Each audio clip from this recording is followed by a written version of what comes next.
Welcome back, esports fans. Gil Frost here with ZP and Hex, and we are into our final match of the regular season of the Overwatch Carbon Series. And I just want to take a moment, and cherish this. This will be the last time I go into a match until, the weekend. But anyway, we just watched Team Liquid upset LG Evil, and now, we kind of thought that would be one-sided coming in. We did not believe it would be one-sided that direction. So that means 4-6 is how Team Liquid closes out the season, and they're the only team to tackle LG Evil. And 3-0 nonetheless. We're going into our next matchup, and that is going to be compLexity versus Immortals. And this one, if that previous match didn't have anything on the line for playoffs, this one is of the utmost importance, as both of these teams have something on the line. compLexity really just playing for home field advantage, but Immortals, they are playing to stay out of that fourth slot to try to not have to play LG Evil. Any opening thoughts about these two teams coming into this match? I just want to know what Immortals we are going to see early on here, because Immortals, they looked very good last week. They looked very good in the Overwatch Monthly Melee. And then they came out very flat earlier in the week, and then, of course, had to bring things back in a reverse sweep, but it was against Loyal, who was the most troubled of teams in the tournament overall. So for Immortals, I'm not going to say they take maps off, but it's been a perplexing watch for them, where they were, of course, very dominant before the OCS. They were sort of middling for a while in the OCS, had a great week, and now I just want to see where Immortals actually is, because it's very hard to predict, because I feel like we've seen two different sides of them. I will echo your sentiments, and I will say I just want to see which compLexity team shows up here tonight, because it's the exact same story. And beyond just stylistically, which actual 6 players are going to show up for compLexity tonight? They had a new player last night in Reach. He might be on the roster tonight. I think that's the case. He is, yes. Okay, but again, it's their 4th or 5th different iteration of rosters in the OCS here, so it's been difficult for them. But they can still beat anyone. It's always been the same story. I know I'm sounding like a broken record. Can beat anyone, can still lose to a lot of teams. Well, that's why compLexity, historically, even back to the Heart Blue days, has always been a team in the middle of the pack. They have always been a threat. I don't think anyone is usually super happy to go, oh boy, we're going against compLexity. Certainly not Cloud9 on Watchpoint Gibraltar, if you want to go really far back. But it's just interesting for compLexity, because they do have periods of greatness punctuated by periods of just frustration. However, if you take a look at the series that we saw yesterday, it was incredibly good performance out of their core 4. Nicholas, in particular, coming out with kind of a breakthrough game on his Tracer, and if they can rely on that more going forward, especially now that we are in the era of shutdown Tracers, I think it's to be quite good for compLexity. Are you talking about? Go ahead. Oh no! I was going to say let's look at the roster real quick, because talking about Nicholas and Torque have both been performing well this entire season, and this has been a pair that has been inconsistent in the past, and there have been the big question coming in. But then after they started performing really well, the question was, well, who else are we going to even see on the roster? But one thing I want to talk about with compLexity is, while Immortals has been inconsistent from a day-to-day, game-to-game sense, it seems like compLexity is more of a week-to-week sense. I mean, it depends on what they're coming in with, and with the fact that they came out really strong with Renegades yesterday, they're definitely going to be coming out on firing on all cylinders, if I had to guess. You mentioned the shutdown Tracer, and I was just going to mention the shutdown Diva was more impressive to me. Making the rotation and making the call to decide Magnitude is a problem, and we're not going to go after it the traditional way. We're not going to try to switch over to double hit scan. That's not worked for us in the past, and I think that's a big maturity step for them. Understanding this is our weakness. It's still our weakness, but we're going to find a way to cover it up. They ran 4 tanks. Diva absolutely shut down Mangachu after what you've called, and I agree, probably the best fair performance we've ever seen in Overwatch. It was probably the craziest round of fair play you will ever see. Of course, you can still check that out if you look at the VOD from yesterday. But you're right. I mean, compLexity did adapt around that. They didn't try and run Pharah v Pharah, which probably would have been bad after the first round of Pharah v Pharah that failed miserably. They went with the idea of, we're just going to run more tank heavy. We're going to neutralize this in whatever way we can, at the very least, to make Renegade show us that they can run something else. And Renegade sticked on the Pharah, even though it was getting countered repeatedly. Yeah, by sticked, I'm just going to own that.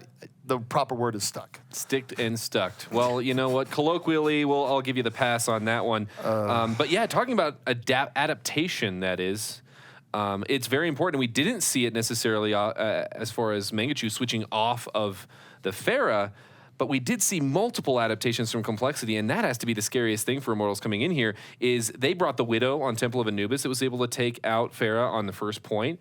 Then they were able to bring 4 tanks on Nepal, and that was where they really turned it around. And then finally, when Farah was out on Dorado, actually making a lot of work happen, they did bring 3 hit scan just briefly, and that's finally when Mangachu was like, okay, I'm going to switch off of this, got back on 76, but at that point, it was too late. And looking back at Immortals, though, they don't normally adapt quite as quickly. You almost can guess exactly what they're going to bring. But you know what? Let's not talk about that, because I want to talk more about complexity, specifically the player to watch, before I forget. There's so much to talk about. And it is going to be Nicholas in his outstanding performance on Tracer. He's been playing it all season, but yesterday was definitely a standout for him. And he has solidified his spot in my mind as one of the best Tracers, definitely in this event. And yeah, he really just did it justice yesterday. The probably leader of this complexity team. We made grand declarations yesterday of who we thought the best players were on different teams, and I would put Nicholas in this conversation too. He's been the more consistent of their DPS, able to switch off, and I really was impressed with just the shutdown diva, the awareness of game sense that he had to constantly be on Mangachu, not letting Mangachu do anything, which I think is the perfect contain for Mangachu, where he's not dying, but he's not doing anything, because then he's not going to switch off. Like, I've been alive this whole time, but you're not getting kills. It's perfect how to deal with him. Nicholas is their Farah. He runs a lot of heroes very well. Mostly, he is the one bright spot of consistency on this complexity roster. No doubt about it. And I think one thing that's interesting, too, is that it is a little bit of a return to form for Nicholas in particular, because you think back to when complexity was really on top of the mountain. You go way back in their history when they were Code 7 before they were picked up by TSM. Then you had things come up and suddenly they're on complexity. But you go way back when, they made their bread and butter off double Tracer play back when you could do that. And they sort of got away from Tracer as time went on. There were large swaths of time where you didn't see them on Tracer at all. So the fact that they're able to use Tracer more effectively here does actually harken back to days where they were arguably their most threatening to the established top teams. Yeah, and right now Tracer is very important, and so that is no small part of their victories in this event. Well, let's take a look at Immortals, which is going to be their opponents in this match, of course. And let's take a look at their roster coming out here. And if we talk about Tracers, of course, Immortals have shown a couple different players on Tracer, as we're going to pull up their roster here in a second. Hyped has played it in the past, but more lately, we've actually seen Grim Reality playing that Tracer. What are your thoughts about their picks that they have in their pockets here versus complexity? I would say that Immortals overall has probably been the least adaptive team to this recent meta. When they've done well, it's basically going back to the meta before, where it's a lot of triple tank setups that have one primary DPS and Grim, and it does work out for them, but it does also worry me about them at the same time. The fact that they haven't been able to adapt to things that are more common in this current meta and run them well, the fact that they feel pretty much hamstrung to running the 3-tank style. It wouldn't normally draw this comparison, but it kind of reminds me of old school NIP, where for better or for worse, they were always running triple tank. Immortals has been more stuck to that than I think they would like to be here, which they could still win games with it, but it is worrying in the longer term. The one thing they've proven composition-wise is that they can't run 3 DPS. Not at the level that these other teams are running it, so that hinders your dive compositions and things like that going forward. They're best suited probably with the people they have on the roster to run 2-2-2. You've got great DPS. That the flex tank from Hyped has been a better side of it rather than him on the DPS, but they have been adapting a little bit. They've been slow to adapt, but I do say, I brought it up that they're being more aggressive on some of these maps, which is something newer teams have been doing, and they're having mixed success with it, but I think it is a good sign that they're at least trying to adapt, because they're on the verge of becoming a very stale and predictable team. And they've been trying to adapt in picks as well. I mean, they're trying to bring different things. They're trying 3 DPS. They actually tried it in the first game of the series, which was Complexity versus Immortals, and Complexity, even with brand new tanks that didn't end up working out, they were able to stop the 3 DPS option from Immortals. The thing is they always have to switch back, and I'm always very torn, because I'm like, okay, Immortals, please just switch back to Grim Reality on McCree. That's always fun to watch. But then part of me is like, but you do need to step out of that at some point and be able to find success. And that's the key, is they've been stepping out, but they have not been finding success. Well, that brings us to our player to watch, and it is indeed going to be Grim Reality, as he's played, of course, a lot of McCree. Very exciting to see him on McCree, but he's also the one that they very often tend to choose on Tracer.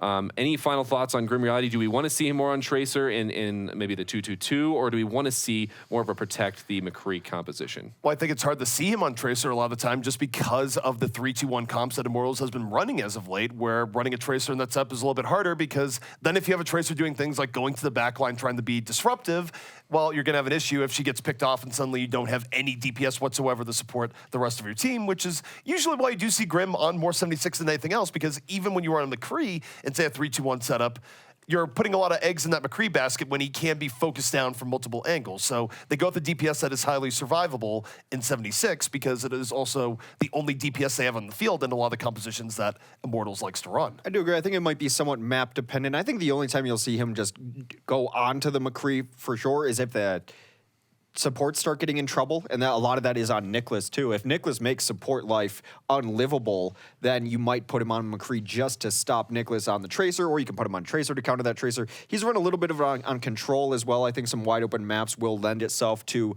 a McCree there, and especially if a team's just going to ignore him like they've done at some points as well. So I think his McCree is still his best hero. It's just finding the right situation to fit it in, and you can run Tracer on every single map, so why wouldn't you? Well, and speaking of maps, we do have our first map. It is going to be Hollywood, where these teams are going to duke it out first. Is the first map of the map pool is a hybrid map, and this one has not been good to Immortals in history, but apparently they've been working on it because they were the ones that selected it this time around. Maybe they've turned it around. They have been trying a lot of new things, and maybe this has been in their back pocket the whole time. As the last time I think we saw them, actually it was against LG Evil, and that did not go well. We were not on map for very long. Any thoughts about Hollywood coming into this matchup, though? I think I would favor complexity here. I think it's a map that they've been very good on for a very long time. Immortals has struggled with it, not necessarily first point, but I worry about them on second point. I mean, that's fair, especially when you look at the history of the teams coming in. And I do think it still matters as to what IMT team we actually see coming in here. I think that Immortals, if they show us what they showed us back in the monthly melee just a little bit ago, I actually think this would be still very rough for complexity, particularly as they're working out their final roster spot. But if Immortals comes out like they did earlier in the week, when their first two maps against LG Loyal, I think complexity could just run away with Hollywood. So we're going to find out very quickly in this map what we're actually dealing with. Yeah, I'm also curious to see. It seems like Immortals, they sometimes have a hard time getting started, literally just building up that momentum early. They'll lose the first couple of fights, and I think they need to come out swinging here as they are going to be on defense first, going up against complexities. We're waiting for everyone to get in, making sure everyone's connected. We got a lot of Europeans trying to connect from across the pond, so to speak. But other than that, the only other thing I wanted to bring up is Pharah, because these teams each have their interesting relationship with Pharah. First of all, how has complexity interacted with opposing Pharahs in history? They're not good at shooting Ferris. That's it. All right, moving along. No, anyway, yeah, They wish that they had someone with good aim to attack Pharahs. If we're just going to really cross the streams on memes here. But complexity, they've had trouble dealing with Pharahs on a historical level, especially on Hollywood. This is where they had that iconic game against Cloud9 where Mendo was basically not attacked for a 6-minute stretch in Hollywood. So they have a mixed history with dealing with Pharahs in this case.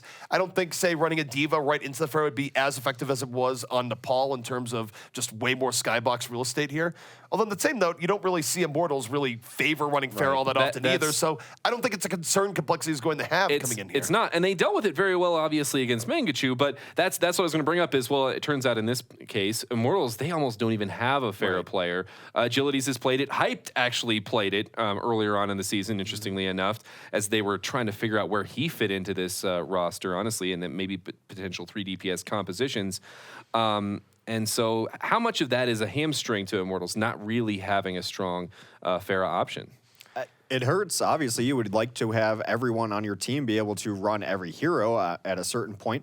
But there are some very high-level North American teams who were in Korea that don't really have a Pharah, and they've done okay. So it's really just playing to your strengths. It'd be nice to have someone work on it. Agilities has had great lives on Pharah. Oh, no. Right, and the upside for Immortals at the very least, too, it's not quite an envious situation where they just have no one that can run projectile DPS efficiently. They still have great options and agilities running there on the Genji. So it's not all bad for IMT. No, and they've definitely found success without it. Well, we're going into map now here on beautiful Hollywood, and I just want to remind you that hashtag OCS Plays at Game Carbon on Twitter is still something that we're looking to give away a bunch of stuff for. So make sure you are tweeting out all of your favorite plays with the hashtag OCS Plays at Game Carbon for your shot at some stream time as well as some free swag. And here they come, spawning onto the map. All right, and take a look at the defense coming out here from Immortals. No real surprise here, Hex. Again, it's that sort of 3-2-1 defense we were talking about that a lot of teams have sort of disregarded in favor of having dive attacks instead for the defense, but Immortals keeping it very old school.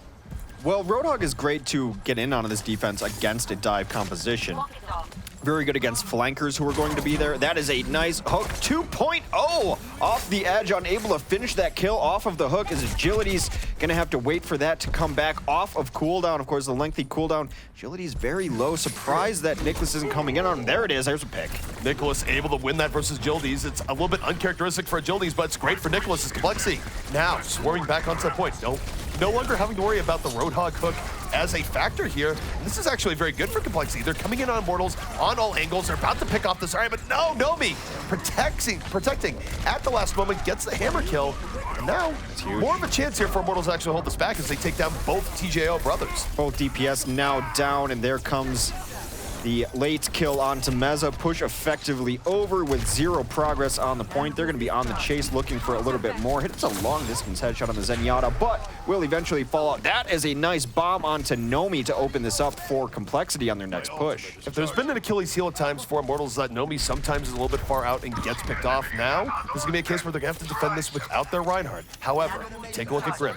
Almost has ultimate up here. He's going to have a Winston in his face. He's going to get zoned out of this fight for a while as complexity dominant on the point right now. Almost 2 ticks to their name. And here comes Torque with the tactical visor finisher in over the top. Picks up 1, and they're still keeping Immortals off at this point. Very nice preemptive tactical visor, knowing that they were going to try to come push. The opposing tactical visor comes to the other side, but that's a beautiful transcend from Shake. Will keep most of his team alive. They do end up losing Joe Meister in it, but they will trade him for the point every day of the week. They grab this first point, and just nice transcend from Shake. Really negated that ultimate from Grim Reality. Got nothing. And complexity coming in the second here, not with tons of momentum, but they will still have positioning over Immortals, and Immortals not really running anything that's going to let them get back on the rooftops anytime soon here, so this could be a playground for Torque to some extent. Interesting to see how Immortals actually deals with Torque in over the top. It's Nicholas, they take down Grim. Now nothing can really stop Torque as he's on the high ground. Nicholas is just getting pulse bomb kill after pulse bomb kill. It has been a treat to watch.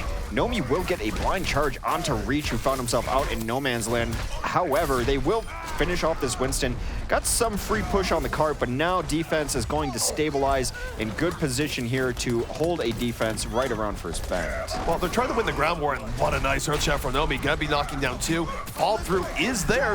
And I'm gonna note, by the way, Grim got his way to the top and assassinated Torque, so everything going the way of Immortals there, despite kind of the not favorable opening to how that started out. It's nice to see Immortals bounce back here, because oftentimes on second point, once it starts going bad, it just continues to go bad. This is a bit of the new aggressive style we've seen from Immortals trying to get in here. It has gotten them out of position a couple times. Grim has to be careful in the back lines. I remember Grim being back here in a 76 that didn't work out for them not too long ago too, so you have to be very careful. Torque gonna look out for all this damage, but Reach goes down early to Nomi. Reach was just trying to go into the backline, build up Dragon Blade a little bit quicker, and ran afoul of a Reinhardt in the process. So now this is Immortals getting even more aggressive. Complexity find themselves in a situation they are not strangers to in their spawn door. One of the very first spawn camps in Overwatch we saw happen to this complexity team, and having flashbacks of it now, it seems like they do get bullied into their spawn more than other teams, having to use ults to get out. Well, they lose Nicholas immediately. Agilities with the quick pickoff. Here comes Torque with the tack visor. It's a little bit of a rush tack visor, and he just gets punished. It's not at all what he was looking for. I mean, they were just trying to bully their way out, but they're getting punished on all angles. Even Ethan getting into the fray. And that is another kill onto Nicholas as he tried to get out. The hook kill. Hook does damage when it lands. Able to kill Nicholas there with the Roadhog hook. desperately looking for answers here. They're going to put Torque onto McCree to try to bust out a spawn. Well, the key thing here is Hype does have the Graviton up for the next fight, and with so much fall through, Big Bang, Whole Hog, many options here. And here comes Hype. Gonna drop the Graviton into the back line, and the rest of Immortals just diving in on it. Swings the hammer and blows them up. Double combination from Grim and Nomi there on the Graviton that just completely wiped compLexity off the map. 90 seconds remain on Hollywood here. Yes, they captured first point. Now they are having a hard time getting out of spawn.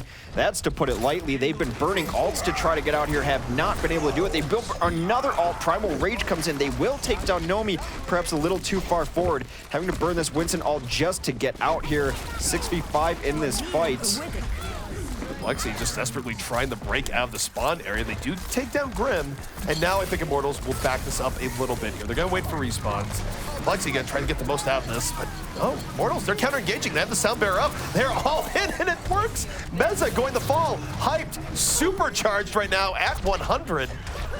Oh my goodness, compLexity. I don't think they've really been stuck on Hollywood for this long, right at Cafe when they already have first. This has been brutal coming in from Immortals. It's been even difficult to watch. They've been burning every single ultimate to try to get out. Meza, no, never mind. He still has time to tease me even as he's waiting for people to come back in. Well played, Meza. You know, I give props for doing that in the middle. That's actually pretty impressive. Here comes a Deadeye now trying to break out. Shields are up for the side of Immortals though, and the hook comes in and will erase Torque. Gone fishing, and here's the grab. Gonna pull in 4. Immortals has no backline. The Big Bang just blows up 3. Ay, ay, ay.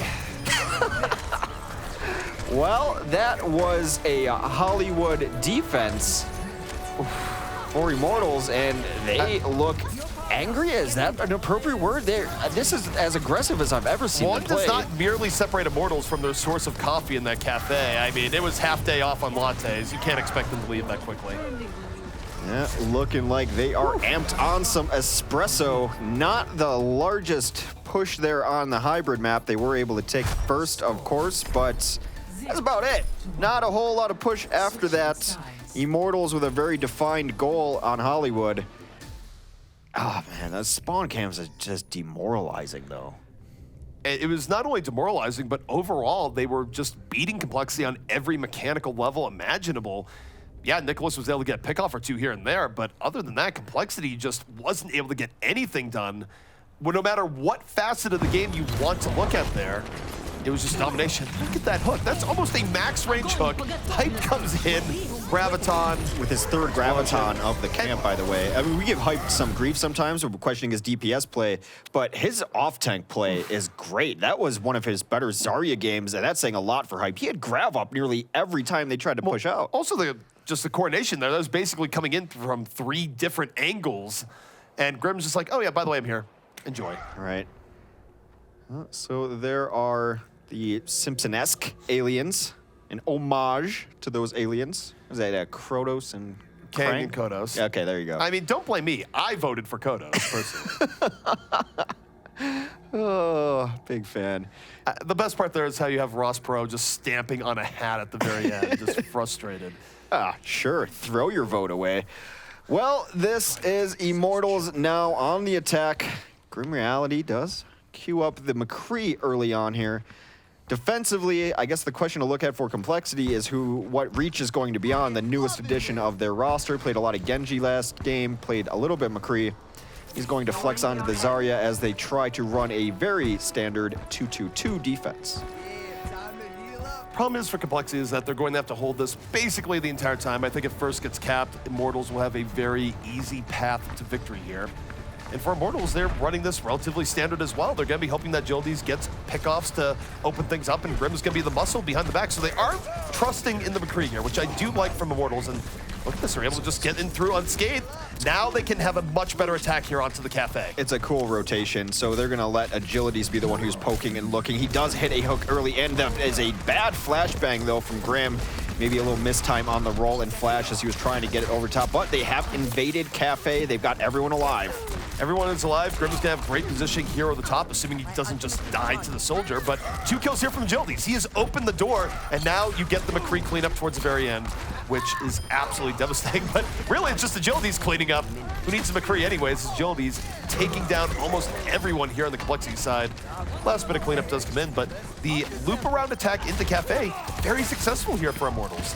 Very, very successful. Grim will eventually get the cleanup, but it's so important that Agilities was doing all that work. When Immortals is at their best, when they look like the favorites coming into this tournament, it's that not all the pressure is on Grim. It is evenly distributed between Agilities and Grim and the rest of the team as well. So it's a good sign that Agilities is playing well.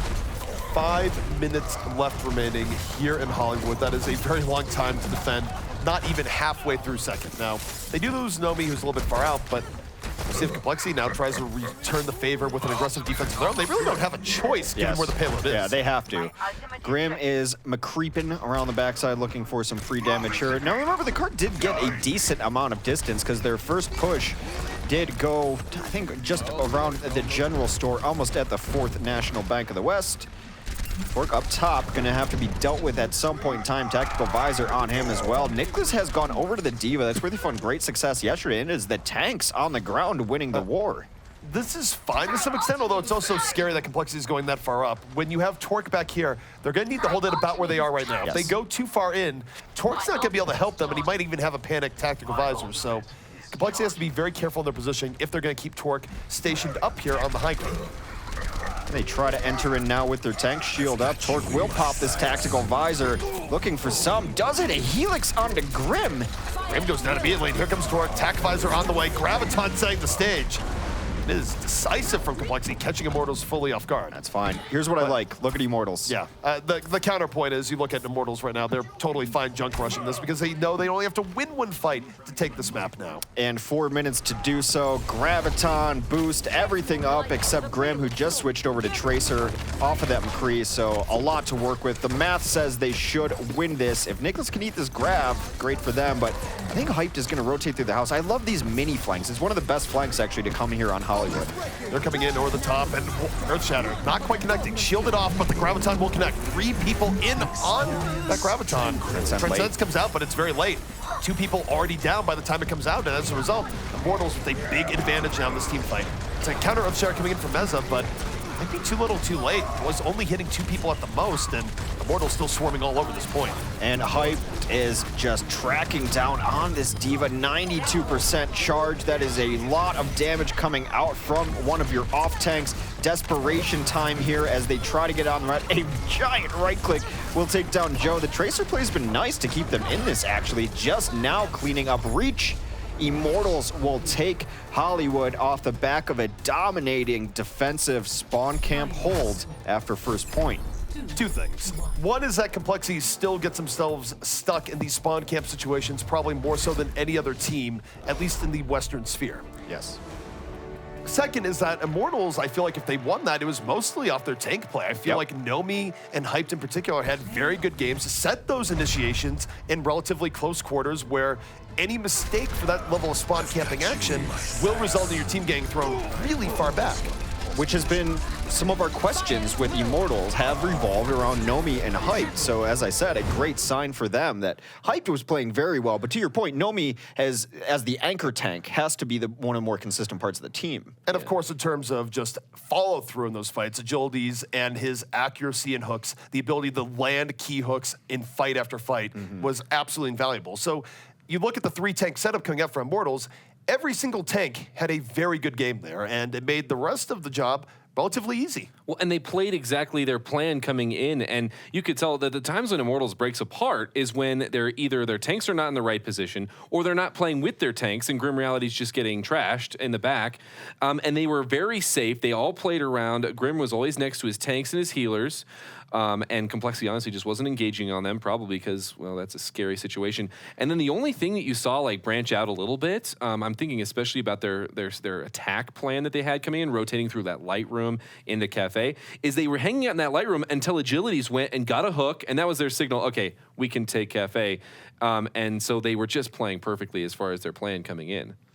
No doubt about it. And I mean, I did like how they came in through the side. I think that was a case where normally compLexity would have contested that a little bit harder, but I think they were just expecting them to go straight for the point. It was sort of a switch up where they went around the side, and it did give them cafe in a pretty convincing way. And more so than anything else is that even though it was agilities who just went crazy in that particular attack, the idea there is that it would have been a very nice area for Grim if it was a closer fight.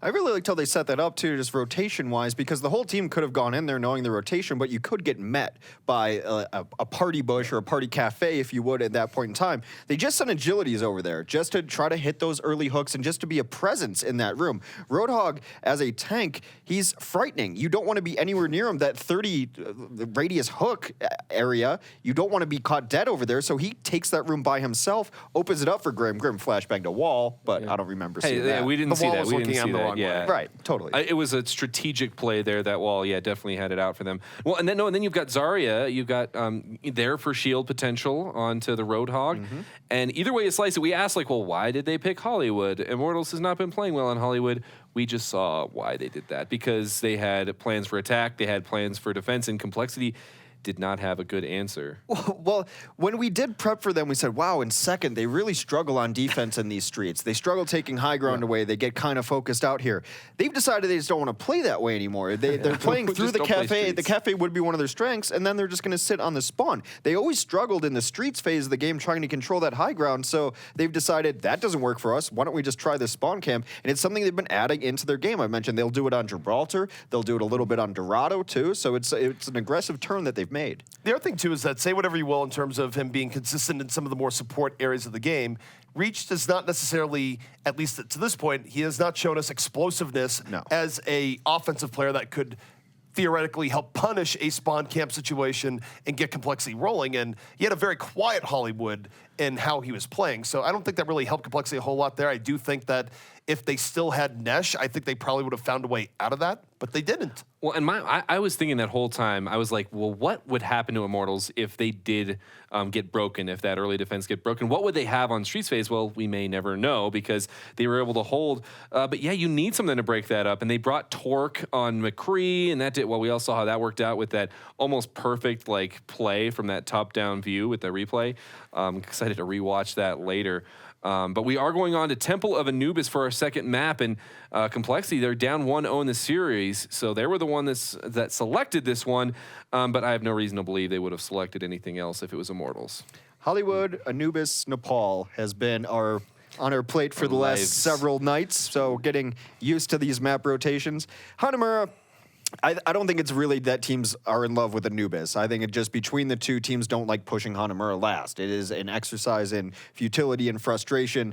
And as I mentioned, as an offense, you have to win so many fights just to start the fight. You have to win an opening fight to take top, and then you have to start the fight again. You have to win 3 fights just to even have a chance at taking Hanamura last, which is probably why we're seeing a lot more Anubis. Well, it is interesting, again, because you take a look over the course of the Carbon Series, teams have had a real trouble actually winning the maps that they pick, A. And then B, we have seen teams really neglect to take advantage of the idea of maybe we'll specialize in a map that not everyone else is playing. Because I think it really shows itself on both Assault and Control right now, where we have seen teams have varying preferences on Control, and yet we've been seeing the Paul game after game, even going back to the Overwatch Monthly Melee, which use the same pool. And now, Assault-wise, we're seeing teams just sort of shun Hanamura and put all their efforts and practice on the Temple of Anubis, which is interesting, because I do think you can make the argument that maybe it would be better to look at some of these other maps and try and create creative strategies. But for whatever reason, as far as how teams have been scrimming behind the scenes, they've really just been honing in on a handful of maps, and that's why I think you've been seeing relatively little map variety. There are other maps in these pools. As it turns out, look at our website. I think we have them all up there. But no, well, we don't have any chance to see Hanamura this round, but we may still have a chance to see a different CP map. So cross your fingers for that. We want to see a little bit of diversity there. But I do want to remind everyone real quick before we get into map about the option to get some cool stuff. There we go. We wanted to get the picture up there to entice you, to bring you in. If you're not already on Twitter, or if make sure you're getting there and hashtag OCS tweeting at Game Carbon for your chance at getting a little bit of that action. But we are going to be going into the map right now, and it's going to be Temple of Anubis. Immortals came out strong there on map number 1 with a plan, and now we're going to see if compLexity has a plan coming into Temple of Anubis, as they're going to be trying to tie things up at 1-1 in this series. what would be your favorite piece from that swag bag, ZP? And I know you have some of the stuff already, but there's scarves, there's pins, little Funko Pop Widow. Well, what do you got your eyes on? What do you want me to steal from the studio later is what I'm I mean, okay, as far as it goes, I have a Winston at home already. I have a Primal Rage Winston limited edition from BlizzCon. Oh. But you can never go with too many Winstons because the reality is that I like to think that I could use them to take over the world or at the very least take over the moon. So for me, the army needs to begin. I would definitely take another Winston. I am currently shopping a movie script in which ZP's stuffed Winstons come to life and do his bidding. So far, not able to get it down to an NC-17 rating. I need to go through a couple more edits. I want the pins. I know this is like being really lame, but the pins are the coolest part to me. I know that is a dark so path, much. X. There are people for the pins where you start getting into pin trading, and I then know. you have pin lanyards, and then before you know it, you are scouring eBay at 3 a.m., completely disheveled, looking for that one guy who might have that limited edition pin that you're missing. I'm just saying, Hex, it is a dark path. I actually do have a limited edition one. I got that from BlizzCon. I got the gold one. Anyway, enough of our Blizzard swag talks here as compLexity versus Immortals is underway now on Temple of Anubis. Defense will run a dive-ish composition, but Torque will be on 76, very likely on the high ground. Offense running pretty divey as well. Going to try to rotate into the LG Evil slot here. Take a lot of damage, Nomi is, but he's going to get nice and healed up before the fight begins. Immortals very healthy here as they get to the high ground. That is always what you'd like to see for an offense hyped. Taking a breather here, getting healed up by Ethan. So Immortals gonna be at full now with very good positioning to get onto this point. compLexity gonna have to scramble a little bit and counter diving. They'd have to counter dive up elevation. Not the easiest thing to do as Reach gonna get that first pick off. Gets on the Verbo here for the defense. So this is gonna force Immortals' hands to either deep dive now or get out. And looks like they're trying to dive in, but we'll see if it's actually effective. Well, Nomi goes down, but this is taking so long that right now, even if they trade out, it's actually okay for Immortals. They should be able to get people back in this fight. They have taken down a few of their own as Meza is going to be down for the next fight. There goes Shakelate too. These trades are going to start snowballing. Oh, it's very much snowballing here. It's 2 extra kills here for Immortals. Make it 3. The offense in full effect. And with Grim getting those final 2 kills, that should be all that's needed to take this decisively. And now you take a look at Hype. He's going to have self-destruct up for the next push. A lot of ways that Immortals can snowball this into a very quick 1-2 take. Absolutely. They're going to have the boost and agility as well. Have a Dragon Blade up. That could be it right away. They have a huge ultimate advantage now, and they have to know it. So I would expect the self-destruct to come in and a Nano Blade. This is completely great for the side of Immortals. And here they go. Nano Blade out, 2 supports, 1 swipe. Agility's hitting Pager at the spawn door, not reached in time. Torque with the world status tactical visor here. Like, seriously, there's no way that's gonna work from that angle. No, not great. A desperation tactical visor too. And they have gotten kill after kill. A boosted Winston is their last best hope, but Meza goes down too hyped there too. 2 ticks about to be reached for Immortals. They're getting some throughput here. They will sound barrier. Well, Reach is trying to be the hero. Dragon Blade comes out, sound barrier, ruining his day. The music just not agreeing with his vibe. Immortals getting every single kill right now. And there's still 5 minutes and 40 seconds left. This would be enormous amounts of time left in their time bank. They are less than a tick away here. compLexity just hoping for a miracle, but thus far, does not appear to be happening. They've not getting any kills here. The May will come out, but May goes down. Nicholas does actually get sticked by Grim Reality. And this has been all Immortals, still unable to get the final ticks. The stall game has been pretty solid from compLexity. The stall for compLexity is keeping them alive here, and they are purposely staggering this as much as possible. So at some point, Immortals might have to go a little bit further out, actually stop people at the spawn door, but that won't even be required. Round 1 is complete in a blazingly fast time here in favor of Immortals, where once they started that snowball in first, it just kept rolling in the second, and credit where credit's due. When you're a player like Agilities and you're able to get both supports with 1 swing of the blade, you have done your job and then some. A game of inches as they were trying to retreat to spawn. We're so close. I thought they might make it, but Dragon Blade has a pretty solid range on it there. Snipe through at the end. Very good first attack For Immortals, as we see what compLexity wants to do on their attack, I was mostly impressed with Immortals' dive. They have the heroes to do it. They've got the players. You can run it. You don't have to run as pure of a dive as some other teams, but Tracer, Genji, they've got a couple of those. Nomi can play a decent Winston. That's enough, and they coordinated very well.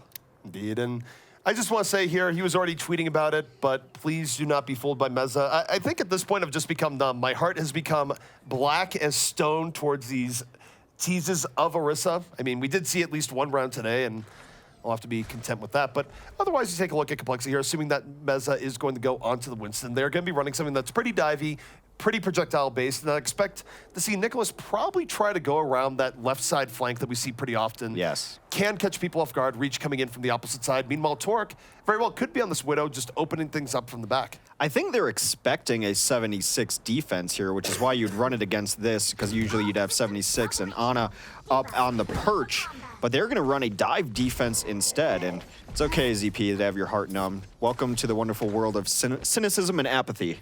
I thought you were going to say, welcome to the wonderful world of hexagrams, and just be fully self-depreciating. They're exactly the same thing. Cynicism, apathy, hexagrams, these are all synonymous with each other.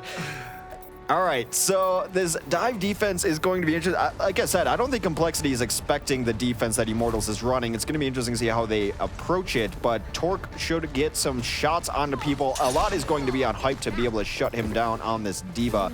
Torque looking for targets, does not see much. There's a Diva in his face right away, has to get off. Well, we'll see if Hyped even lives here. We've been seeing this trend where a Diva goes in on a Widow and then immediately dies. So far, Hyped is able to back off. Nicholas already down in this fight, so not the best start here for compLexity, but Torque still a threat, able to come right back up. Hype doesn't have the help to get back in on him this time, but Grim is very much just oppressing the crowd for us. That's a nice play by Torque. The entry headshot and then the gun down too, very nice. He's getting damage boosted, but still. I'm kind of getting tired of seeing Winstons and Divas try and get in on Widows here because it has been very ineffective the last few times I've been on Anubis, where Widow has been winning this more often than not because the rest of her team is with her in these situations. Not quite capitalizing on it just yet, though. Agilities will eventually take down Torque. Eighth and all alone in the back against Nicholas. Not ideal for him. Nicholas still alive, still has his Mercy with him. The jump does come up top. Not a tick yet, but this should be compLexity taking control of the fight. compLexity is certainly taking control of this fight now. And again, you take a look at Immortals. Immortals was very split up in no small part due to just not being able to deal with the Widow effectively. They were sending people up their piecemeal. And even when you got the kill with the Genji, now Agility's his way out of the fight, not able to dash reset and help back on the main. And it just doesn't work out. How do you deal with the Widow there, do you think? Send both of them at it or ignore it? I mean, I think you rotate as a team with a full dive defense. You actually have support up there at the time you go for the Widow. Or perhaps you do just run the counter Widow, but whatever we've been seeing from teams dealing with it, it has not been effective. Yeah, not enough. They're just not devoting the resources that the Widow is getting. Widow's always going to get supported, so it's very difficult to deal with her with just one hero. It's that classic combo math going as well. The Pulse Bomb will come in, but that is a Primal Rage out of it. Here comes a Blade. Reach right now looking to prove his worth, diving into the Dragon Blade, has a Sound Barrier, picks up one. For a little bit more, dashing into Winston. Gonna get pushed back. Not the biggest Dragon Blade here from Reach. And though compLexity is a little bit up on kills, Immortals is respawning relatively quickly here. Nicholas trying to come in from the top and turn this back the other way. Resurrection in for compLexity, so they're very much all in on this fight. Barrage in over the top, grabs two here so far, almost picks up a third.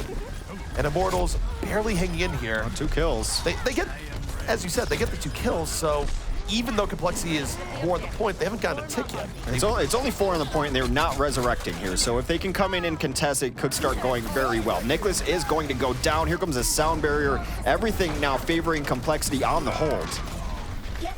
For attacking last, it has to be pretty much flawless. And yeah. Unfortunately for compLexity, they were bleeding just enough to let Immortals back into it. They don't go away empty-handed. They do get that tick in the very end.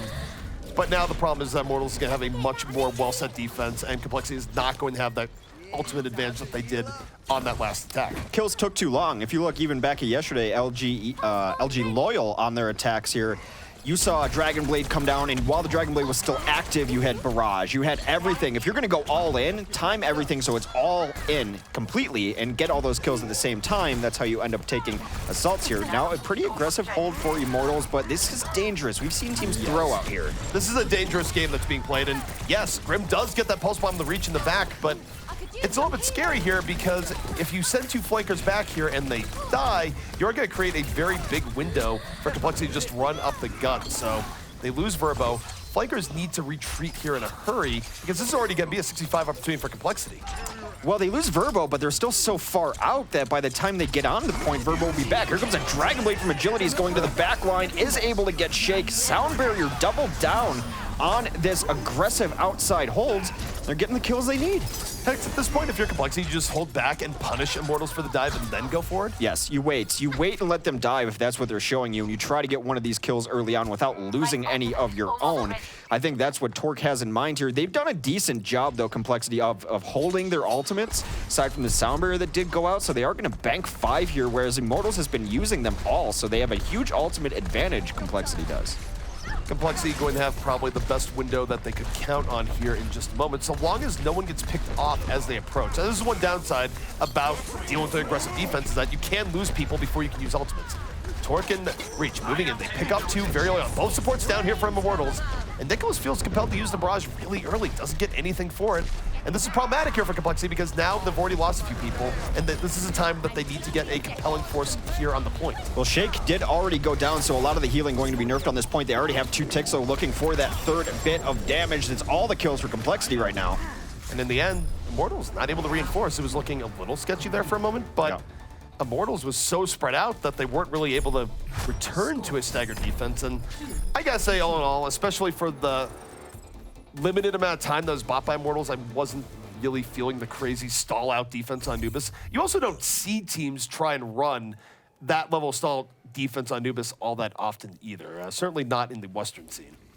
I understand it, though, I think, for Immortals. It's one of those issues where, are we going to be able to get back and fight again if we lose people out here? So that's where you saw some of the heroes going very far out, were the heroes who can reinforce quickly, like a Tracer, like a Genji. Where I have issue with it is using all the ults they ended up throwing at it, because then you're just going to be down a huge deficit, and I don't care how much better you think you are than the other team, 0 ults against 5 ults, not a good situation to put yourself in. No, it's definitely not. And the logic there for Immortals was very simple. The idea of, well, if you take down 1 early on the back line, we'll be able to respawn and get back onto that point no matter what. The problem is that they gave up way too many people way too decisively there, and they didn't really leave themselves enough room for error to actually get that respawn train rolling in.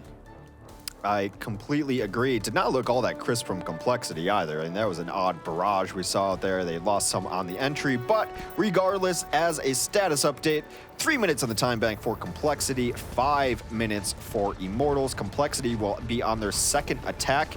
We do have another Widow here, and teams have struggled to deal with it effectively so far. I actually like this, to sit back there. Just sit back there. Sitting back there is fine. It's challenging the Widow directly one-on-one that's been going bad. Nice mid-air rocket there from Nicholas as he's looking for the proper entry, of course. Still getting supported in the back line by that Widowmaker, but now goes into a situation where Torque can't shoot and falls right away.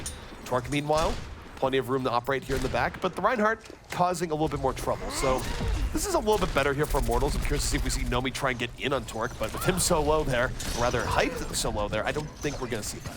Agilities was in big trouble to start out this map and got his life saved by his teammates. If they had lost Agilities, who had gotten all sorts of damage on him, had to dash out, that would have been very rough for them. So far, though, very first hold working well. It's been 30 seconds off the clock, not a kill so far for compLexity on this secondary attack, trying to just help out and deal with the Winston as the combo comes in over top. Immortals is very weakened right now, but they still have all 6. Now, they did just lose that. Agility's picking his time to take down Torque, and that's really well timed. He was helping out the fight the entire time, waited for everyone to be away, and then took the one-on-one versus Torque. So it's a better way of dealing with it than what we've seen. You got to get this Mercy.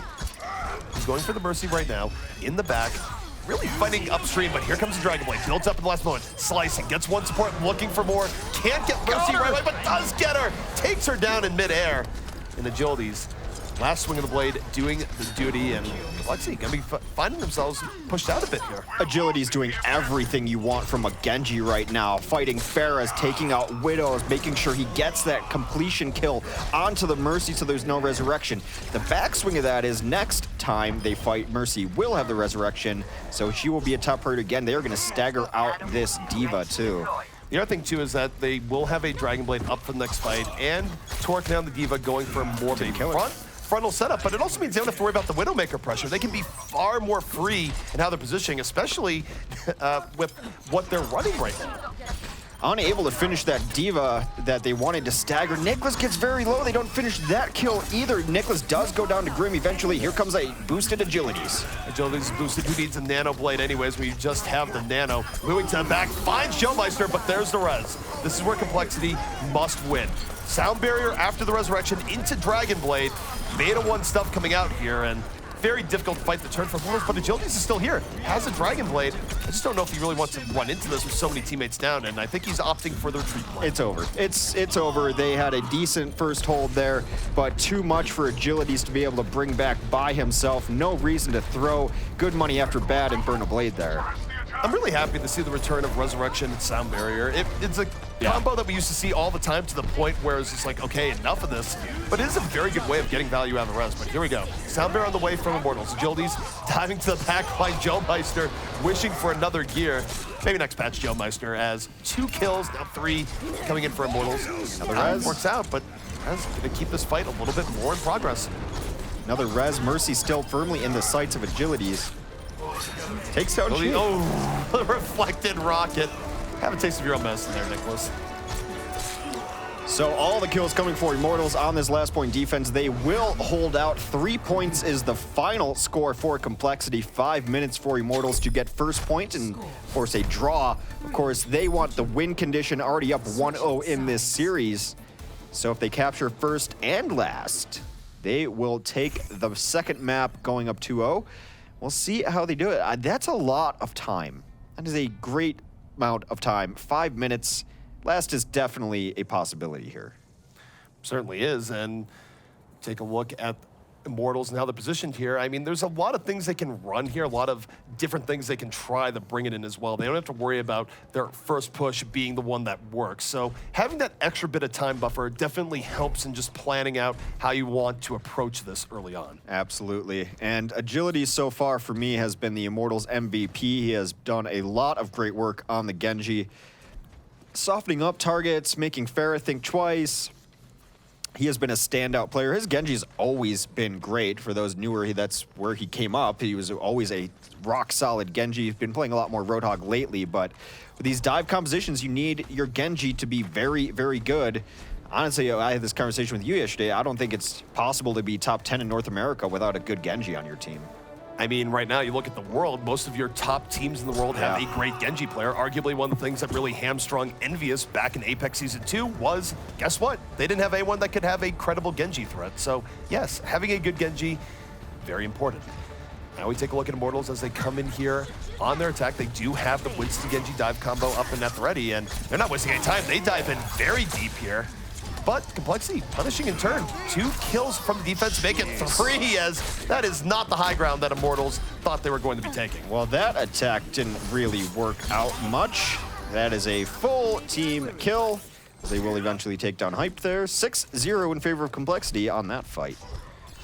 And I think the problem there for Immortals is that was probably a little bit too telegraphed in regards to, hey, we're just going to go up the same right angle every time. Maybe this time they go left, but you'd almost wonder if that's a little bit predictable, where, guys, right didn't work. Now we go left. Either way, complexity not giving them a whole lot of time to think about it. Nicholas even considering getting pretty deep in here early on. Immortals being a little bit sluggish in deciding how they want to move in on this. Hype to switch over to the Zarya to give his team a little bit more support and utility. That helps out as Shake goes down immediately. Grim deep diving without fear. The Zarya shield let him get that down. So 65 opportunity for Immortals as Grim takes down another. He's been a terror here in the backline, and he has kicked open the door for Immortals as they try and get onto this point. Complexity trading back out a bit, but they're still on the downswing. It's gonna be up to Nicholas to find a way to really pull this back in full. Well, Nicholas is going to get sound barriered as their desperation time to hold on to this point. They have designs of winning. They don't even want to allow for a draw as they still stay on the point alive. Joemeister will finally fall. There goes Nicholas. Very likely the 2 pieces that were stalling out. This should be Immortals' point in short order. It is going to be Immortals' point, and they're going to get another 30 seconds to boot. That's almost 4 whole minutes to get here on the point B, and take a look at how they're going to do this here. Hex, they will have the Nano Blade up for this. Counter Nano Blade should be up, though, for complexity, so it's going to be a tale of 2 Genjis as Immortals tries to put this one away right here, right now. Agilities going to the back. Oh, my God! Almost got both again. Gets slept at the end. Oh, that would have been ridiculous deja vu, but Reach doing a little bit more with his Dragon Blade, getting 2 down into the back. compLexity not going to suffer the same fate. Well, a nice sleep dart there from Shake to really keep them alive into it. That is a full reset for Immortals. Everyone is out. They will be looking to go back in. Nicholas getting kind of cute here on the Tracer. Has to be careful. Of course, Anna, not the threat she once was, sticked. She gets stuck. Ethan down with a Kobe Pulse Bomb. From downtown, he's heating up, whatever you want to say. Very good Pulse Bomb from Nicholas, and I am absolutely dating myself right now. But take a look at Immortals. They're going to be coming back in with their next attack here pretty soon. And Lexi, they're being just about as aggressive as Immortals was here. Sound Bear comes out for Immortals, so the Sound Bear comes out a lot earlier than expected, but they also hit Pay Dirt. Reach out of the fight immediately. So is Hype, though, so Big Bang combo connects. Grim with 3. That's one way of swinging the fight back in your favor when it's even, as Grim goes completely off here on Anubis. That's going to be 1 tick for sure, perhaps 2. compLexity going to be fighting for their lives here sooner than they may have wanted. Almost there, about a quarter of a tick left as compLexity starts getting back onto this point, but it's going to be very difficult to reestablish control. Agilities does have the blade out. He is slashing through, doing a lot of damage to this D.Va. That will deep mech her, although now the time to kill has been a little bit slow. Shakedown, that is a lot of kills. Only 2 alive to contest this point. Grim everywhere. No one can deal with him right now. Just swinging back and forth, cleaning up compLexity as they came out of those spawn doors. And Immortals, 2-0 now in the series, looking to perhaps finish off compLexity on control. Very decisive fights there. Grim, that opening Pulse Bomb, and then late into the fight, you get Agilities on the Genji. So crisp on the Genji tonight. It has been something that he has not necessarily run at the greatest levels. We know he was capable of it, but Agilities has found it tonight. Grim, play of the game. Grim deserving of that bit of laughter, of course. This was set up by a great Graviton coming in, and Grim cleans his plate, goes in, and just shuts down the retreat as well. What more can you ask from a Tracer in terms of following up a Graviton like that? I was going to say, and that was a great play by Grim Reality, but Agilities was the one really carrying the team. But the thing about that is you can't do that alone as a Genji, you know? And so Grim Reality may have not had his name in the kill feed quite as much there, but it was a full team force for them to do that. And that brings up my question about their opponents here in compLexity. Is even Nicholas seemed a little bit silent there early on. We saw him have some few plays on Tracer there in that last defense, but then you got Reach, and I just am not seeing what he needs to contribute to pull things back, it seems. Well, it's a team effort when your team plays well. It's also a team effort when everyone's playing poorly. So it's very difficult to isolate one person. It's easy to point to Reach because he's the new guy and he hasn't necessarily shown us a lot, but you're right. But you could say he was quiet, but you could say they're quiet across the board for compLexity. No one had a giant game. No, those giant Pulse Bombs didn't come in necessarily from Nicholas that they were landing yesterday. He had one of the best Pulse Bomb days I've ever seen on a Tracer yesterday. Still hitting Pulse Bombs there, not quite enough, but this Immortals team, very much like how Liquid was playing earlier, across the board, everyone having a great day. To me, it is solidifying the idea, though, that when Immortals does well, it is off of their tank play. And yes, that includes Agilities when he's on tanks like Roadhog. I just feel like when we see the downturn, it's because you're seeing different games from Nomi and Hyped, and that's meaning that Grim is feeling like he has to do more, puts himself in worse situations where you'll see Grim flanking in from a mile away. This time, they were far more in control in all facets of the game, and all Grim really had to do was clean up great opportunities made by Nomi and Hyped here. So it's been much better for Immortals. Hyped with very intelligent switches, too. The very early switch from D.Va onto Zarya after the first push onto attack failed entirely, and then to give the bubble to Grim so that he can deep dive. It pulls them so far back, and it just allows him. It's a small thing, but making that switch there instead of another fight later gives them more time. It's like you have to be perfectly crisp on those, and Hyped really understanding that his D.Va is so crucial to this team. If they're going to run that dive composition, dive doesn't have to be everyone dives in. Zarya can fit in a dive comp. Yeah, and D.Va for that matter, because honestly, the flavor of the month as far as dive is the triple DPS with, the diving in there. And so you can still bring a D.Va, and I actually really like that on Temple of Anubis, because what does that bring you on to second? It brings you maybe the second most impactful. I'm not going to rank them, but obviously the Blade is a good one on second. But D.Va's self-destruct can be really impactful on second, and we actually saw that in their first attack, but then immediately swapping off of it as it wasn't working on first in their second attack. and they really need their tanks to perform, and they are performing here. Well, the next map has been selected, and it is going to be Nepal once again, selected by compLexity, and hashtag called it from the desk. This is some pretty next level predictions here, if I do say so myself. I kind of want to veto via some sort of magical ability, like just find a way down to Blizzard servers and just disable Nepal. And be like, oh, I'm sorry, you guys, you have to go to Oasis now, which was really fun to see different takes on Oasis in terms of, do you run the air, do you run the ground? You had the huge variation there, but teams have very much settled down in Nepal. I do wonder if they have converted to whatever religion Zenyatta and Mandata subscribe to, because it's trying to find a reason for it being Nepal every time across the entire spectrum of OCS teams. This is why we can't have nice things. Blizzard gives you a map with jump pads, trampolines, and all the fun in the world. The only thing missing is a ball pit, and then you still play Nepal every time. And cars. They give you cars. They give you cars, Right. yeah. That's a new environmental way to die. Well, and if only we had ball pits. That's why they didn't select it. That's Right. why we're on Nepal, because the treasure trove, I'm jumping on board, is the closest thing we're going to get to a ball pit down there. There's no treasure down there. I just tilted him so hard. There is absolutely treasure down there. Prove me wrong. I've run camera for tournaments. I've gone down there. There is nothing. why It is you- only the soulless, lifeless void, ZP, except the reality. You did not go deep enough. Well, first of all, why are you going down there? Is this like really getting the heads up on people falling You off? know, sometimes Like- camera can be fun to run, you know. Yeah, It's just, you know, pooping My around the map. biggest unfortunate regret here is that there used to be a way where you could get the camera out of bounds and just go wherever you wanted, and unfortunately I may or may not have gotten that patched out just by doing it too many times. You totally did. You abused it on Volskaya, but Yeah. there was one night Well, we you were, can fly from we were point at to point, Volskaya you for know? like 2 hours one night, so I totally understood it. People keep needed to himself see the safe. gigantic robots in the background and how they were keeping peace in the streets of Russia. I have zero regrets. Oh boy. Well, anyway, coming into Nepal, to redirect us back to, well, we are talking about Overwatch, but maybe more competitive Overwatch. I want to talk while we're waiting to get in the lobby about Widow, because it is something that we saw this last both of these matches today, and we have been asking this question: how do you deal with it? And these are the list. This is the list that I've gotten from things that we've mentioned. I mean, one thing is, you know, we have a counter Widow. It's always an option. I don't think I like that on Temple of Anubis, just because you can't switch as fast if they're just not running a Widow, and now you've got a dive comp coming at you, and it depends. I mean, I guess but you can win the ground war potentially, just literally outplay them on the grounds.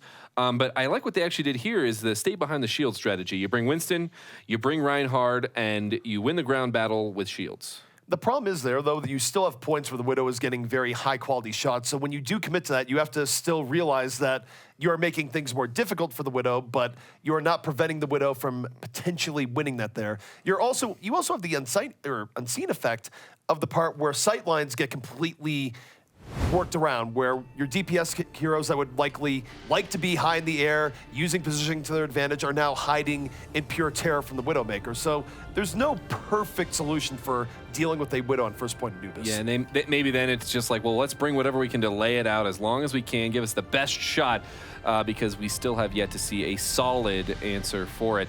Well, we're probably not going to see a Widow here talking about sightlines, but there are sightlines potentially questioned by Nicholas as he's bringing Farah onto the first point of Temple of Anubis. compLexity are up against the wall. They've got to find victory here. Well, Immortals now on Sanctum. No Orisa in sight. And Grim not really participating in the shield battle as much, instead going for the flanking damage onto the back line. We'll see if that works out, as compLexity, meanwhile, is trying to win the shield war, but they lose reach immediately. He's picked off by Agilities, and suddenly Agilities going full hog into the back line. Not whole hog, he's just showing them his entire hog body.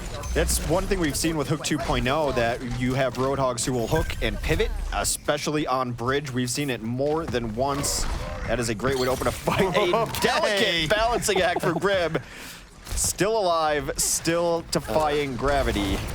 That fancy footwork there. Kind of like a video where someone's dancing on top of a skyscraper and you just want to vomit watching it. Well, that was grim reality right there. Still, though, you look at how aggressive Immortals is being and holding this up. Hyped, nearly full energy, and Usually teams hold a little bit further back here, but don't tell that to Immortals, who are very much going out of their way to poke down complexity as they even come out of their spawn. Hype's Zarya is just ill. He is hitting these giant right clicks to charge up his ultimate too. It's one of the reasons why they want to hold forwards, is so they can get all the free damage, so they have ultimates in.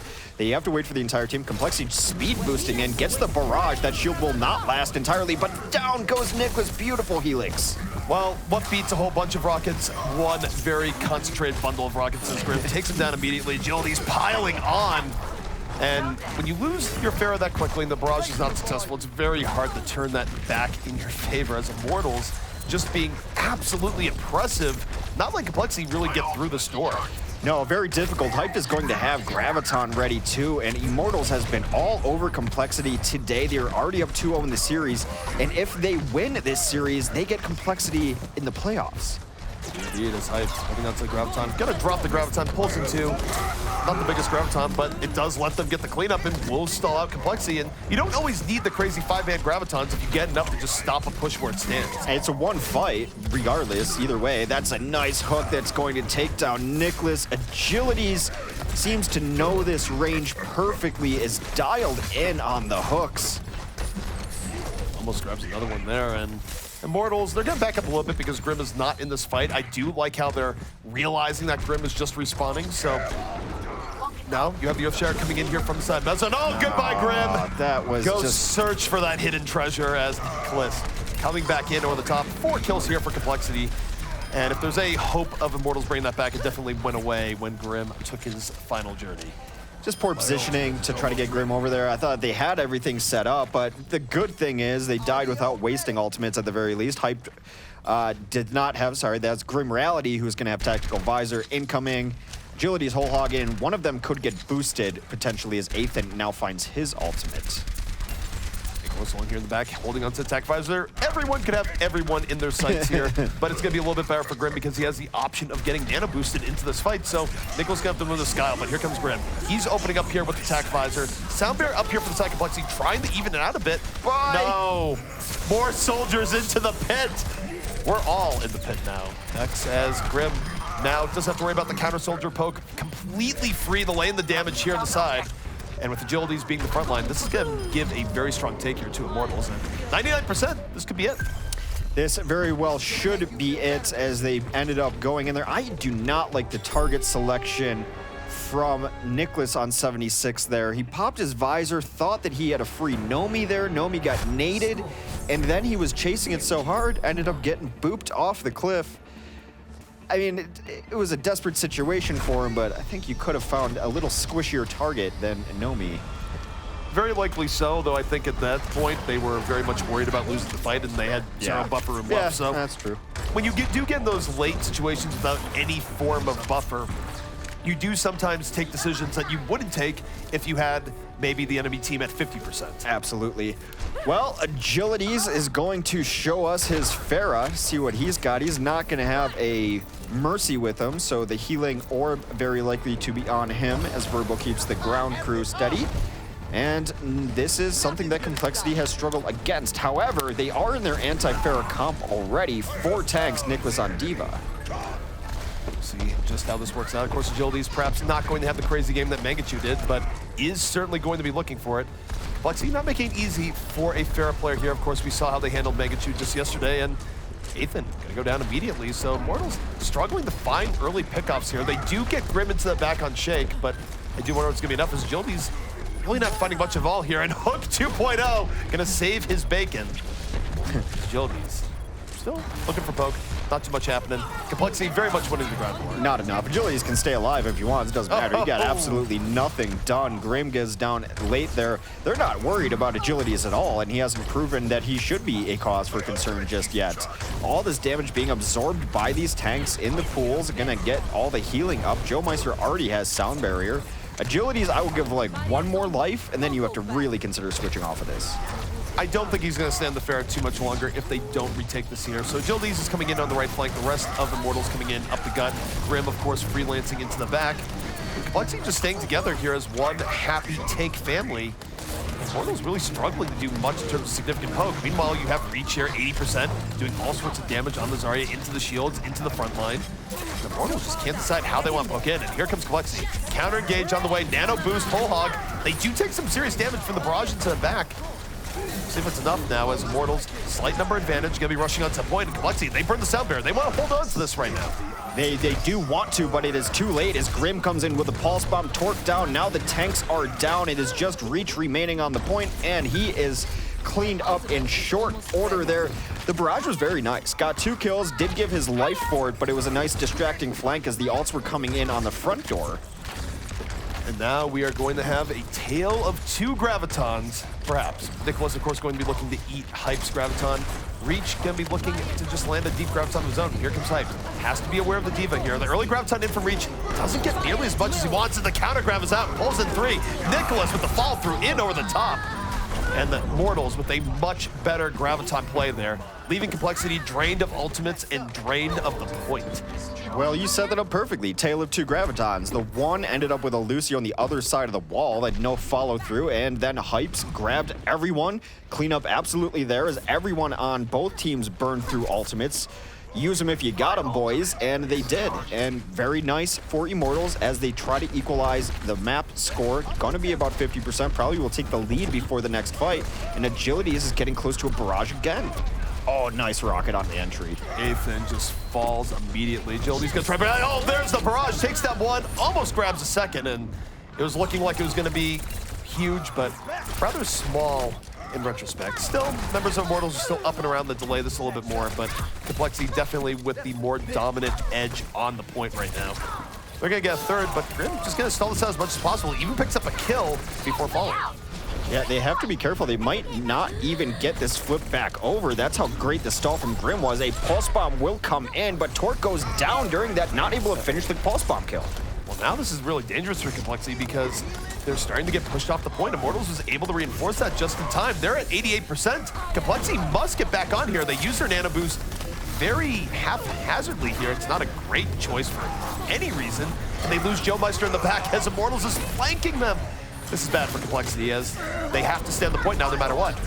Panic nano for sure. It came way too far out. He's not going to get any damage done until half of the nano is over, and Immortals pulls it back. I look back at the moment for Grim Reality on the point. 1v2 takes down Lucio, stalls it out, does die, but the stall out allowed the rest of his team to come in, and that was what set up the control for the fight at last. One stage away from sweeping compLexity here. It is pretty interesting where this is where if we were talking about Liquid, which we were earlier today, we were saying, uh-oh, is this the time for the reverse sweep? Less likely that Immortals would let it happen to them, although you go back to week 1, they were in a very similar situation. It would be interesting though, just because this would be the first day of play where we would have 2 3-0s, I believe. Yes, it would be. Well, you go back to week 1, they're the only team that gave Loyal a victory. Loyal brought it back from the brink, took them to 5, and got their first win.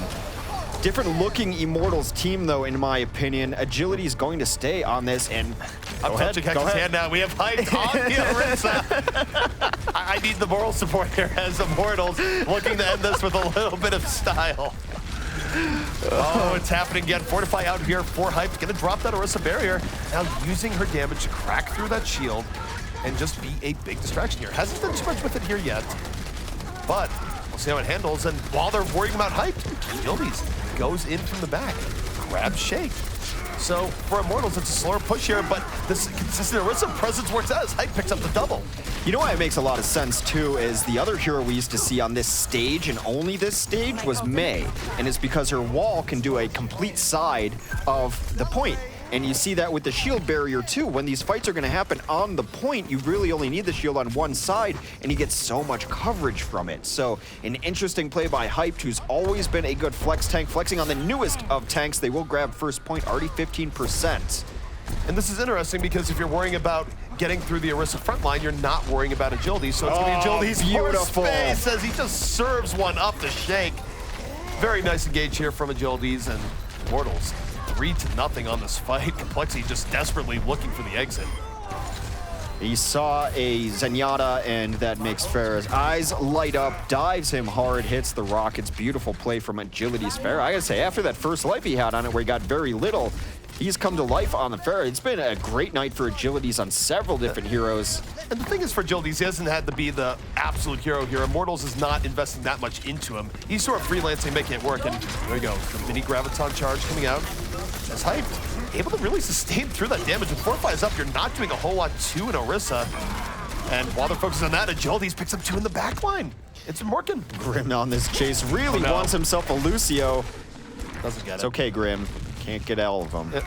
Actually, there's the potential for profound sadness there. As Grim was at 34 health, the Lucio actually could have turned that around. Well, 70% here, probably looking at being one of the last fights, at the very least the penultimate for complexity if they cannot find an answer for this. Hype has not died so far. Ultimate not quite there yet, though, so we might not see the Orisa ultimate here. They've just been dominating this high ground, looking for an entrance. They will dive onto Hyped. They go and dive on him, but I'm not sure if Winston dive on the Orisa is actually the play. There's a lot of things Orisa do can stay alive in that and just counter fire. So Hyped a little bit under pressure, does have the Discord orb on him. Gonna back out a bit, drop the shield, and while they're focusing on that, we'll see what the backline does, but this time it's much better for complexity. They have 2 kills early on. Reach pulls out the Dragon Blade, looking for anything here. Doesn't get too much off the Dragon Blade, but it's enough of a distraction that the rest of complexity just rolls in from the front. And Hype used the ult in there, and it got blown up right away. We don't get to see the Orisa ult in full action. This complexity did take it back, and what's good for complexity here is that they have saved some ultimates too. Hype just gonna go to the D.Va instead. That's very likely to deal with Torque as Soldier 76. We'll see if Agility switches off. He is going toward the back line. I do think that switching off the Orisa here is probably good in the sense that it seems like she's better at contesting in the beginning and holding rather than retaking. Yes. So I'm totally fine with this, with how Immortals is playing this, as Reach does take down Nathan in the back to start this off. It's an early pick. They both trade out. 5 versus 5 on the point as Torque is fighting Winston in his face, desperately under pressure, and he's going to go down. The fall through is there from Agilities, and now Immortals swarming back onto this point. They get a very key kill. They don't have to worry about the tac visor, and this is where Grim shines. Early skirmishes in the fight where it's 1-on-1, 2-on-2s, and Immortals on the verge of not only taking this round, but taking the series. Shake was out in no man's land on his Zenyatta, got cleaned up by Grim. It is desperation time. Torque and Joe will go down, and with them going down, as will complexity fall, 0-3, all Immortals tonight, and that can't feel great for complexity, because their seeding now puts them up against Immortals in the playoffs, who just bodied them. Yeah, it is the unfortunate thing here. Where, hey, you've lost to Immortals. Well, guess what? You get to play Immortals again less than a week later. It's not an ideal look, to say the least. It's the worst consolation prize I think you can get in this circumstance. Yeah. But we've got it. We had Orisa in both of our matches, and I actually really thought this was a more telling performance on it. And I do have only one conclusion so far. I'm not sure that Winston diving in is the best counter by itself. No. The problem with the Winston diving in there is that the Winston is diving in. Orisa's going to use Fortify. She's going to take 50% less damage. And of course, she already has a lot of armor, which Winston has trouble dealing with to begin with. So for those 4 seconds, Winston is really not doing much damage at all to Orisa. Meanwhile, in return, she can fire back with a 150 clip gun that will tear through Winston's shield and then presumably tear through Winston if he does not back out. So unlike other characters, I don't really think Winston can just expect to dive in on an Orisa and then have it work out in a particularly great manner. And the gun can headshot too, and Winston's got a pretty decent hitbox on his head. It's been adjusted in recent times. He's got a big head. He's lost some brain matter in recent times. Yes. Okay? His head is smaller now, which is bad for science but great for living. Can I get that on a t-shirt? Seriously, anyway. That's basically the mantra anytime you go to get fast food. Yeah. Well, going back to Orisa, I actually also really am curious to see how teams implement her in different positioning, because we don't see teams really group on that high ground much. Usually they use that to leverage into, engaging on the ground. But Orisa was just hanging out up there, and that it was like home base for the team there. And then they were, striking out from there. And I'm curious to see what other areas we can see that shield come to bear. I think she will be control tank. It's what we prophesized before, and it's I think maybe specific stages. I think that Nepal, she has a couple that she would be very good on. But there, as I mentioned, we used to see Mei on that map a lot, and it was because when the fights do break down, everyone's fighting on the point, and if the point, you only have that very small wall, Mei could just completely cut a team in half, and then you see the shield going down there every time. Hype was always rotating it. The bigger thing I'll say there is that was probably misplaying around the Orisa more than anything else. I don't think you're going to see teams just throw at least a solo Winston in on it the way they did in the future. However, I don't think the Orisa play we saw tonight really made anywhere near the use of her offensive capabilities, where it's an interesting gun. It is not hit scan. It is fast projectile. And getting to a point where you're going to be leading that effectively to get the most out of headshot hits and all the rest, it's going to take some time. I don't think any player is there yet. I don't think players are going to be there super quickly, but I do think there's some hidden DPS potential there yet to be unlocked. Yeah, and it even actually gives more credence to the why are you diving in with solo Winston, because even if you don't have that down pat, now you don't have to lead anyone. There's a Winston right in front of me. Yeah, but that's I guess we'll have to continue to see. But another showing of Orisa, and I mean, I don't know. It was the last game here in this 3-0 series. So part of me is just like hoping that we, maybe we see that a little bit more this weekend as well in the playoffs. But I am not sure I 100% believe it. I think we do. We're going to see less green grabs, as I'm calling them. That shouldn't be your priority, because I feel like they were really forcing that earlier. LG Evil was. But anyway, what were we going to say? I think if you do see it, you'll probably see Hyped on it. Hyped is have a wide hero pool, likes new tanks, likes playing the flex tank, and he looked pretty good on it. It looked like he had a plan, though. It looked like it was practiced and it was had a stage. I'm having trouble focusing right now because the other monitor we have for game feed, the production has set it to a Roadhog just giving us a thumbs up. Message sent, guys. Thank you for that. Message sent. Oh, man. Either they think we did a great job or they think we need to watch our weights here a little bit. But we do actually have then our seeding coming into the playoffs with this final game of the season deciding it. And here it is right now. The first game of the weekend will be Immortals versus compLexity in a rematch of what we just saw. And compLexity, they're going to be going back to that game tape because they've got to bring something else to that match. And then we will have LG Evil facing off against Renegades. And those were fairly close matches coming in when they played each other. But Renegades' recent performance leaves a lot to be desired. So we'll see how that one works out. And then, of course, the finals and third and fourth place match will be played on Sunday. Any thoughts looking at the bracket here?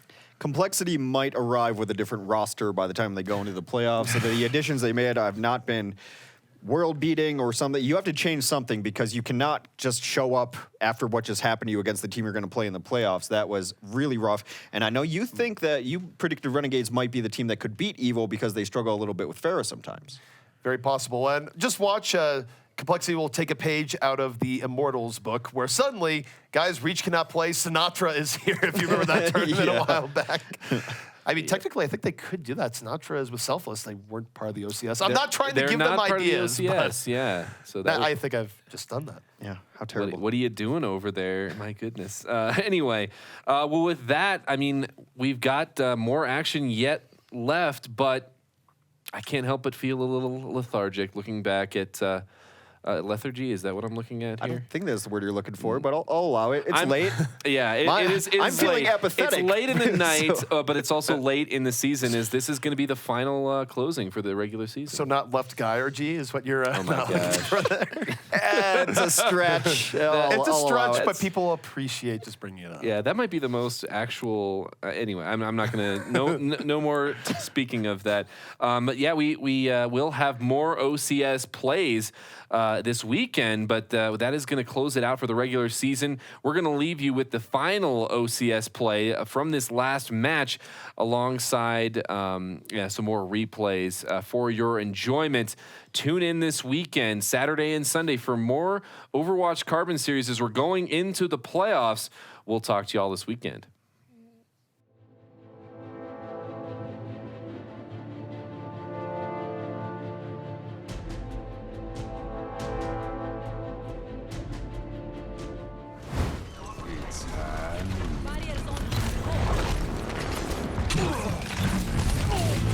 Огонь по готовности!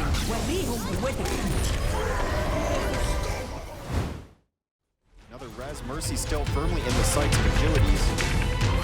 Takes the lead on the Tracer. Has to be careful, of course. Anna, not that what she once was. After Nano, moving to the back, finds Showmeister, but there's the rush. This is where compLexity goes into the back. Lab shape. So for Immortals, it's a slower push here, but this consistent Arisen presence Cortez, Heck picks up the double. You know what makes a lot of sense, too, is Immortals, here they go. Nano blade out, 2 support.